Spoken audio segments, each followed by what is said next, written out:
In this video, I am going to talk about the muscles of mastications. So the muscles of mastications, they are mainly 4 in numbers. Okay. When I am talking about the muscles of mastications, they are mainly 4 in number. 4 numbers. Number 1 is your temporalis. Number 2, masseter. Number 3, medial pterygoid. Number 4, lateral pterygoid. Here you can see the temporalis here. Here you can see this. This is the temporalis muscle. Here you can see this muscle, which is actually helping all the muscles of mastications. They are actually moving your mandible or helping in the movement of the mandible. This is your mandible bone. Here you can see this mandible. This is the mandible and this is cut here. Okay, the ramus of the mandible is cut here. Okay, this is the mandible. When I am talking about the muscles of mastication, there is temporalis. Here you can appreciate this temporalis. Here you can see the masseter. Okay, just lateral to the ramus of the mandible. Here you can see the ramus of the mandible is cut and removed, and the medial side of the ramus of the mandible, you can appreciate the medial pterygoid. The medial pterygoid muscles and the masseter muscles, they are oriented in parallel fashion. Okay, oriented in parallel fashion, and both the action of the medial pterygoid and masseters are same. Here you can see this is the lateral pterygoid muscle, which has horizontal fibers. Okay, so these are the 4 main muscles of mastications. Okay, so all the muscles of mastications, the main 4 muscles of mastications, they are actually attached at your mandible. They are actually attached at your mandible. Okay, so now first of all, let's talk about the mandible. Very few 2 or 3 points about mandible. Okay, yes, here you can see this mandible. This is your the mandible, the only movable bone of your skull. Okay, and other 3 movable bones also present in the acoustic middle ear.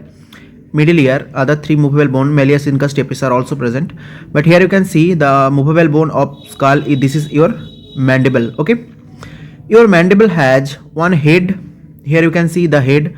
This head is also called the condylar process. Actually, this head of the mandible is forming the temporomandibular joint. Temporomandibular joint. I am writing here this head of the mandible. Here we can see the head of the mandible. This one.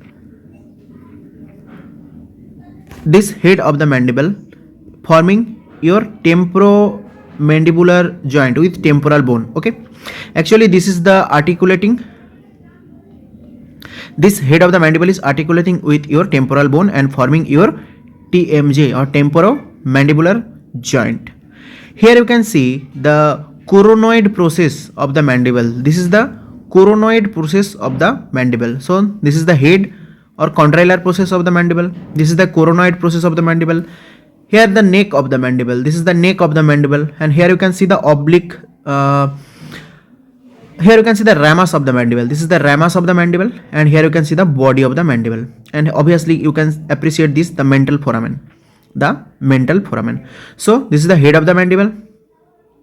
Okay, so here you can see the head of the mandible, which is forming your temporomandibular joint. Here you can see the coronoid process of the mandible. Okay, here you can see the ramus of the mandible, and here you can see the body of the mandible, and also here you can appreciate this mental foramen. Okay, so this is the basic organization or basic plan of the mandible. Now once again, this is your mandible.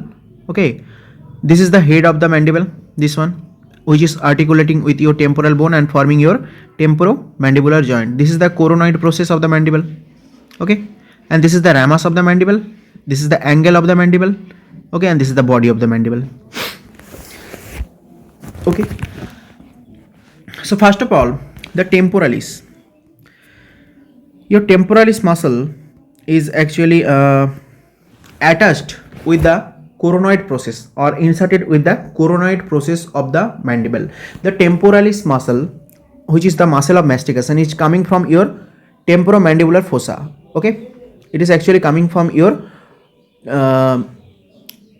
temporal, actually this is coming from your temporal fossa. Okay, temporal fossa, and attached with the coronoid process of the mandible. Here this is attached with this coronoid process of the mandible. So this is the attachment of your temporalis. Okay, so now here I am going to tell you one thing, that the masseter muscle is attached or inserted at this position. Actually the ramus of the mandible, masseter is attached at the ramus of the mandible, exactly just opposite side, exactly, or just mirror image of the masseter. So this is your masseter, this is your masseter. Okay, exactly the mirror image of the masseter is your, this exactly in the medial side, the mirror image of the masseter is your medial pterygoid muscles. So you can appreciate this medial pterygoid muscles here at just at this level. Here is your medial pterygoid. Okay, and exactly on the external side you can appreciate the masseter. So the masseter and the medial pterygoid, they are arranged in parallel fashion. Okay, and both the action of the masseter and medial pterygoid same. Just on the outside or superior aspect you can see masseter, and on the inside or medial aspect you can see the medial pterygoid. So this is about the,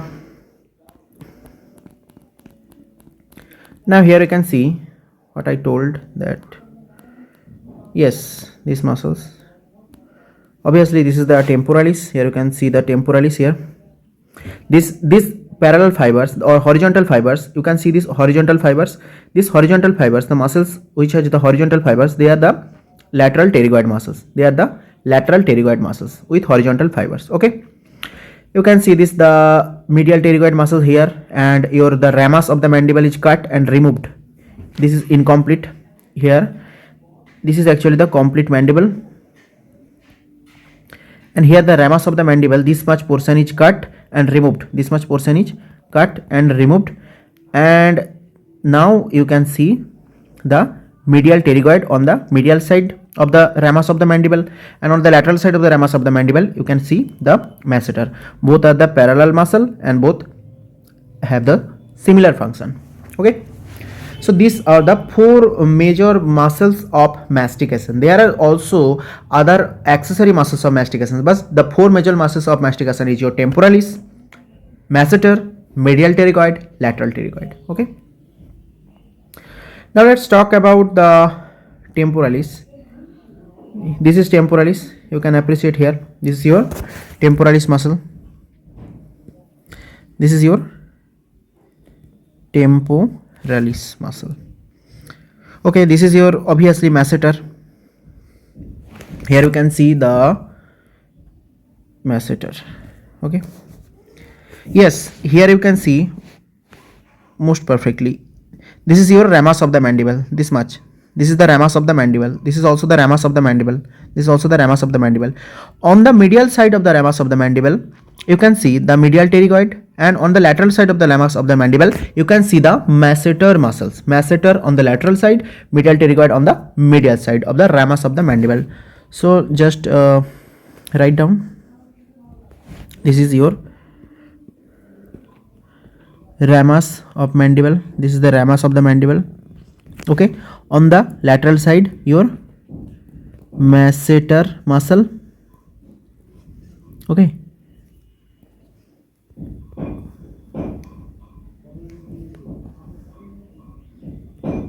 and on the medial side here you can see the medial pterygoid muscle. On the medial side you can see the medial pterygoid muscle. Similarly, and what is this muscle? This horizontal fibers muscle which has the green colored horizontal fibers, this is your lateral pterygoid.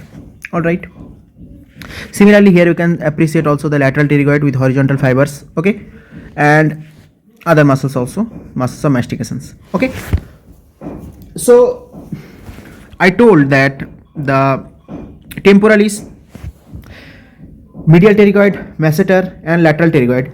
These are the major muscles of mastication. These are the major muscles of mastications.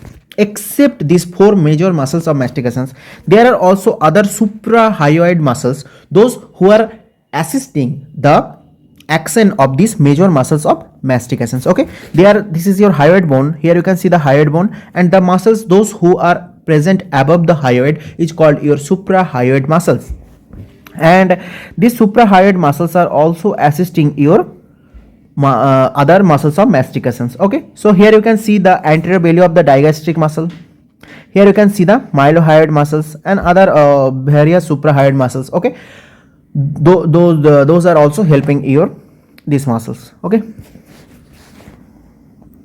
so when I am talking about the muscles of mastications, those muscles all are attached with your mandible. The four major muscles of mastications are attached with your mandible. Okay, and they are actually causing the movement of the mandible. These muscles are actually causing the movement of the mandible. And when I am talking about the movement of the mandible, there are mainly four types of movement of the mandible. Okay, one is protrusion, another one is retraction, another one is elevation, and last one depression. What is protrusion? Protrusion is your mandible is moving in this direction. Okay, anterior direction. Okay, this is your protrusion. Okay, so this is your protrusion. This is protrusion, only the movement of the mandible. Okay, only the movement of the mandible. Your mandible is moving towards this direction. Okay, this is your protrusion. What is retraction? Retraction, your mandible is moving backward. This is your retraction. What is elevation? Mandible is moving upward. What is depression? Mandible is moving downward. So at the mandible, four movements are possible. One is protrusion, anterior displacement of the mandible, retraction or protrusion or protraction. This is also called protraction. Okay, retraction, this is the posterior movement of the mandible. Okay, elevation, upward movement of the mandible, depression, downward movement of the mandible. These four movements are done by the four muscles of mastication. Okay, when I am talking about the four muscles of mastications, all the four muscles of mastications has some common features. Okay, so now here I am talking about the four muscles of mastication. Let's revise the concept from starting. Okay, so when I am talking about the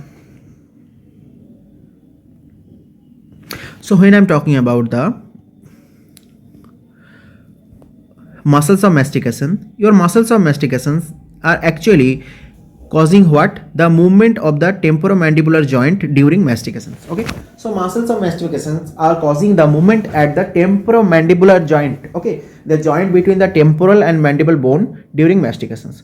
Muscle of mastications, they are mainly two types: principal muscles, 4 in numbers; accessory muscles, 4 in numbers. Muscle of mastication causing the movement of the mandible at temporomandibular joint. When I am talking about the muscles of mastication, there are 4 principal muscles and 4 accessory muscles.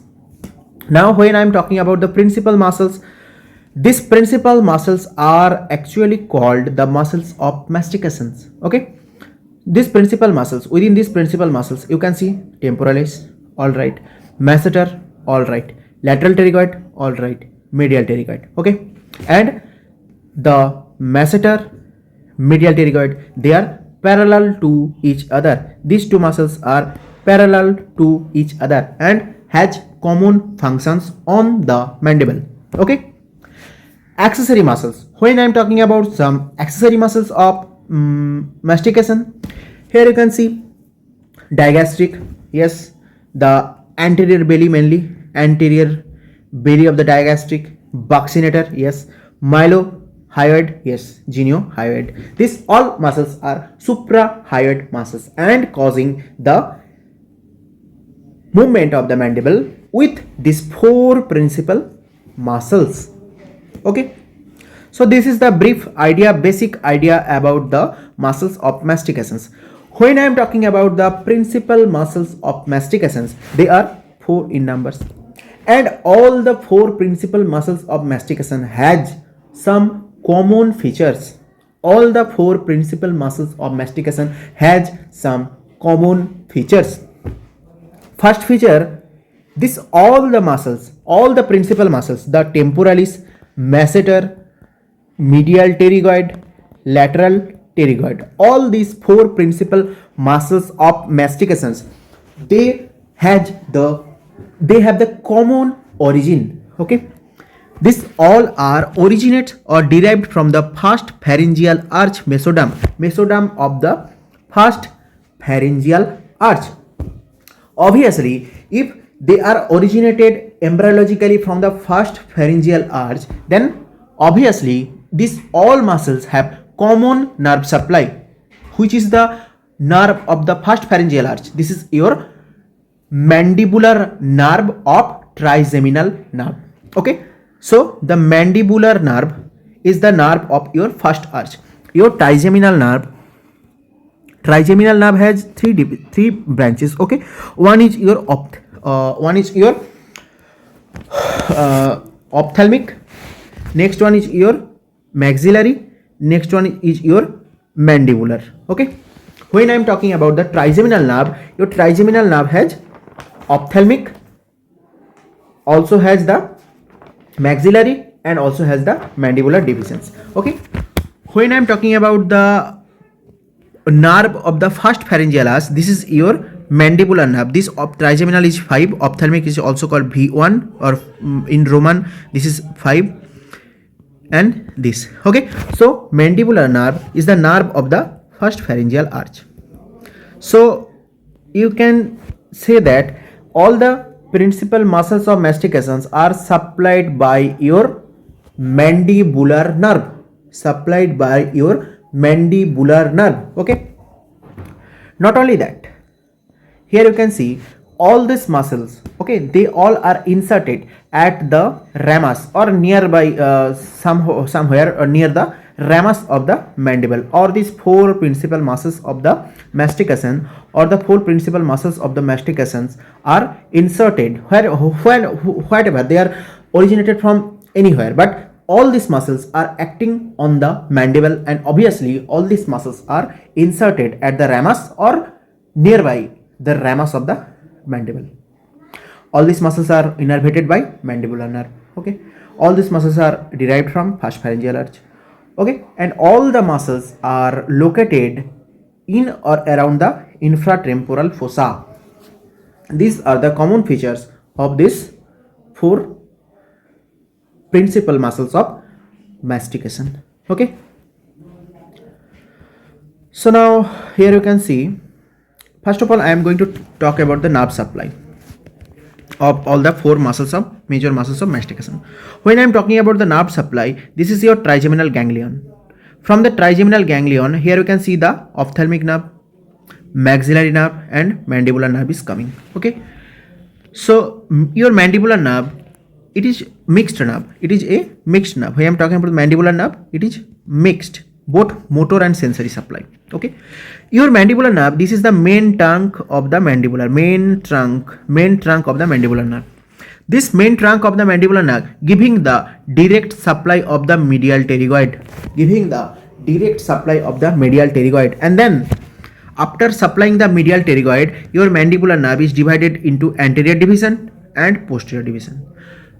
What I told, your trigeminal ganglion giving ophthalmic, maxillary, and mandibular, three divisions: ophthalmic, maxillary, mandibular. This is the mandibular nerve, which is the nerve of the first pharyngeal arch. This mandibular nerve is supplying all the four muscles of mastication, all the four principal muscles of mastications. Okay, so your mandibular nerve, the trunk of the mandibular nerve giving direct branch to medial pterygoid, and then it is dividing into anterior division and posterior division. Anterior division is supplying other three muscles, principal muscles of mastication. Anterior division supplying other three principal muscles of mastication, like temporalis, masseter, lateral pterygoid. Okay, these all are supplied by the anterior division of the mandibular nerve, but the main trunk of the mandible directly supplying your medial pterygoid muscle. Okay, what I told that here you can see what I told that only the medial pterygoid is supplied by the main trunk of the mandible. Okay, mandibular nerve. Okay, main trunk of the mandibular nerve, but lateral pterygoid, temporalis, masseter, these all are supplied by the anterior division of the mandibular nerve. Okay, this is the summary. Now let's talk about each and every muscles of mastication. So I told there are four principal muscles of mastication. Your temporalis, masseter, medial pterygoid, lateral pterygoid. They are the four principal muscles of mastication. Now when I am talking about the temporalis, now let's talk about the temporalis. Your temporalis, this muscle is actually originating from your temporal fossa, inserted at the coronoid process of the mandible. What I told previously, I also shown you that if this is your mandible, this is the condylar head of the mandible, this is the coronoid process of the mandible, and this is the ramus of the mandible, this is the body of the mandible. Okay, so this is the body, this is the ramus, head, neck, coronoid process of the mandible. Your temporalis muscle, yes, your temporalis muscle, here you can see the picture diagram. This is your temporalis muscle, which is originating. Temporalis muscle is originating from the temporal fossa, or arising from the temporal fossa. Okay, what I am telling, arising from the temporal fossa, and obviously inserted. Here you can see the insertion at the coronoid process of the mandible, This is the temporalis. And when temporalis contract, what happens? When temporalis contracts, this is the contraction, this is the direction of the contraction force of the temporalis.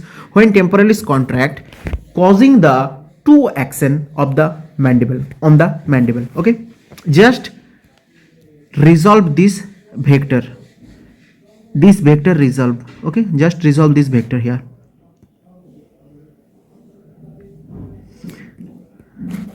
On this direction, and another is on this direction. Okay, so temporalis is contracting in this direction. Okay, if you resolve this vector on these two axes x and y, then this directional movement is actually nothing but the retraction of the mandible, previously I told, and this directional movement is nothing but the elevation of the mandible. So what is the major function of the temporalis? Your temporalis is causing two function on the mandible. This temporalis causing the elevation of the mandible, okay, upward movement, and not only elevation, also the retraction of the mandible. Okay, retraction of the mandible. But which is the major action? Yes, obviously this is the elevation. Elevation is the major action of the temporalis. Actually, some fibers of the temporalis are arranged like in this fashion. The posterior fibers of the temporalis are arranged like in this fashion. Okay, that's why when temporalis is contracts, it's causing the retraction of the mandible due to these fibers. Okay, otherwise the main action of the temporalis is your elevation. So posterior fibers of the temporalis, so posterior fibers, these are the posterior fibers of the temporalis. They are oblique in nature, and when they contract, they pull the mandible posteriorly, causing the retraction of the mandible. Otherwise the main function of the mandible is your main function of the temporalis muscle is your elevation. Okay, so this is about the temporalis. Next muscle, this is your let's talk here first in the diagram and then I'll tell you the notes. Okay, here you can see the masseter. When I'm talking about the masseter muscles, okay, your masseter, just I told, is located on the lateral side of the ramus of the mandible. Located on the lateral side of the ramus of the mandible. Actually, your masseter muscle is actually insertion is at the outer surface of the ramus of the mandible, okay, or lateral surface of the ramus of mandible. It is the insertion. I am writing I. What is the origin of your masseter? Your masseter is originating from your zygomatic arch. This is here somewhere. This is here. Here you can see the zygomatic arch. This is the zygomatic arch. This is the origin of your masseter muscle. Okay, and the ramus is the insertion. Now what happens during contraction? Your origin point is fixed. Just the movement of the insertion point. Here you can appreciate now. During contraction, what happens? Your masseter is contracting in this direction. Yes or not? Okay. If masseter is contracting in this direction, causing actually the elevation of the mandible. Okay. Masseter causing the elevation of the, just one second, just resolve this vector in these two directions. This is the vector. Okay. One component of this vector is along y-axis, one is along x-axis. So movement of the mandible along this direction, this is the elevation. Movement of the mandible along this direction, this is the protrusion. So your masseter muscle causing two action. One is elevation of the mandible, two is protrusion of the mandible, but elevation is the main function.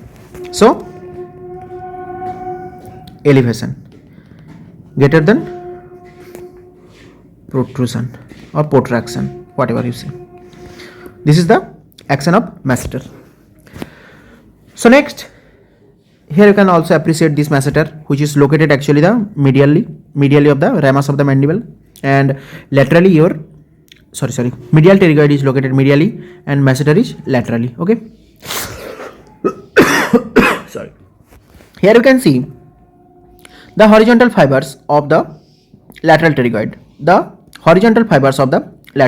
Obviously, when the lateral pterygoid is contract, causing what? Let's talk about the lateral pterygoid. When I am talking about the lateral pterygoid, this lateral pterygoid is actually arising from the greater wing of the sphenoid. Your lateral pterygoid muscle is arising from the greater wing of sphenoid, and insertion is most important for lateral pterygoid. Your lateral pterygoid is inserted at the head of the mandible. Not only the head, also the neck of the mandible. Not only the neck, also the articular disc and capsule of the TMJ. Okay, actually these are actually located on the this is the head of the mandible. Here you can appreciate this. This is the head of the mandible. Okay, your lateral pterygoid muscles, you can see the lateral pterygoid muscles is inserted on the head of the mandible. This is the neck of the mandible. Not only the head and neck, also the articular disc of the temporomandibular joint or TMJ blends with this temporomandibular joint, articular disc and capsule of the temporomandibular joint. This is the actually insertion of the lateral pterygoid muscles. Okay. When I am talking about the lateral pterygoid, this lateral pterygoid has some horizontally oriented fibers. Okay.